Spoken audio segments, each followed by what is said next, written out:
और 2 दिन बाद ईद सर, पेमेंट नहीं मिलेगा तो बहुत प्रॉब्लम हो जाएगा सर। आदमी लोग आज ही का हो जाएगा। आप कुछ भी करके मेरे को पेमेंट करवा दीजिए, कम से कम हाफ पेमेंट करवा दीजिए सर। अब जब तक कोर्ट से ऑर्डर नहीं मिलता हम कोई भी बिल पास नहीं कर सकते। আজ কি টাকা লাগবে তুমি কোথা থেকে পাবা না পাবা আমরা ওসব কিছু জানি নি। আগে টাকা ফেলবি তারপর এখান থেকে বেরাবি। হ্যাঁ হ্যাঁ ফোন লাগা মাছ যদি না খেতে চাস বাড়ি থেকে টাকা পাঠাতে বল। হ্যালো, হ্যাঁ বল কখন আসছি? আমার ইমার্জেন্সি লাখ 2 টাকা লাগবে। তোমাকে দোকান করে লেগেছে, জমিটা কিনে দিন। ওই জমিটা কুদ্দুসকে দিয়ে দাও না, কুদ্দুসকে বলে নিয়ে নেবে। 2 লাখ টাকা খুব প্রয়োজন।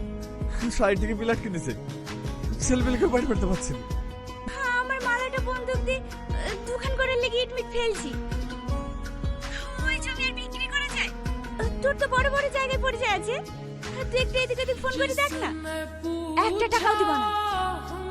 তাকে একটু বল না, লাখ 2 টাকা ম্যানেজ করে দিতে। রাজা ফোন করেছে। রাজা ফোন করেছে? এই দাও। শোনো ওকে, সাইড থেকে বিলাত দিতেছি, 2 লাখ টাকা চাচ্ছি। বলনি টাকা নাই? তোমার সাথে কথা বলবি।